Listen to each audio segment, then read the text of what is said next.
the king was very much perplexed. He was very much angry, very much annoyed. His frown face, the frown countenance was crisply and conspicuously visible. And he ordered that the chief of the builders must be hanged instantaneously. So the chief of the builder, that person was brought, okay, but he was trembling, he was shaking, his whole body was shaking, and he said to the king that it was the fault of the workmen. Then the hanging was postponed. The king called all the workmen. He remarked that all the workmen should be hanged instead. So instead of, or in place of the chief, the workmen must be hanged, must be condemned to death. When the workmen came, then they also, they were trembling, they were shaking, they were shivering, and they said that it was the fault of the masons because the bricks were of the wrong size. That was the reason. But why the king was disgraced, was humiliated, was indignated, was loathed, was abominated, the king. So the masons were brought, and the masons said that they were not responsible. And who was responsible? The architect, who had chalked out the plan, who had hit upon the plan, who had made the plan for the making of that triumphal ark.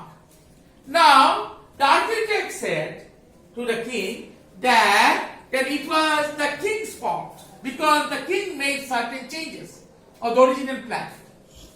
Now, the king was in a dilemma. He was puzzled, he was baffled, he was embarrassed. He could not make out, it was not fathomable, it was not comprehensible, it was not intelligible to the king that what he should do at that critical juncture. Then, after pondering over it, then he decided that he took the advice of the ministers and counselors, and then it was decided unanimously that the wisest man should be found out from the kingdom. Then the wisest man was brought. He was wisest because he was very old, weak and feeble. He could not walk, neither he could walk nor he could see. Nothing was visualized by him. So he was the wisest man because he was the oldest person in the kingdom.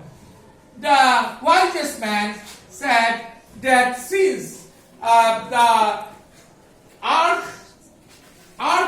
was hit by the crown, so it must be hanged. But the counselor, he did not agree to it, he did not probe, he did not ratify, and counselor said that would be unjust. Then finally a noose was set up, a noose was fixed, and the noose he was fixed at a certain height, and the stature of the king was maximum. Yes, the height was more of the king was more than all the ministers and the other subjects, and it was best fitted to the king. So king was hanged. Finally, the king was hanged. Now, when the king was hanged, okay, then who would be his successor? They scrounged over his successor, they rummaged over his successor, and finally it was decided that the person who will pass to the city gate, he will choose the successor of the king. Now the person who passed the city gate for the first time, thereafter, that was an idiot. He was an idiot. An idiot, a gawky, and whatever question, from all the questionnaire, whatever is asked to the person, the answer is only a melon. Okay. Now, so a melon was brought, and the melon became the king of the kingdom. Now, when anybody asks why melon is the king, why human being is not a king, then the answer came from the end of the ministers and other people that it was the wish of the king. Since the king wished it, so a Melon became the king of the kingdom.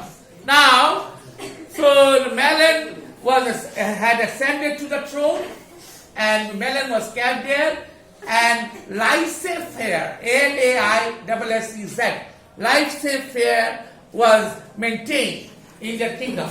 That everybody could exercise their liberty, their freedom, okay, and peace and tranquility will prevail, will be restored in the kingdom. There will be no untoward anecdotes in the kingdom, unexpected happenings in the kingdom, if the Melon remains as the king. So that is all about the story. Is it clear? Am I clear to all of you? Yes, sir.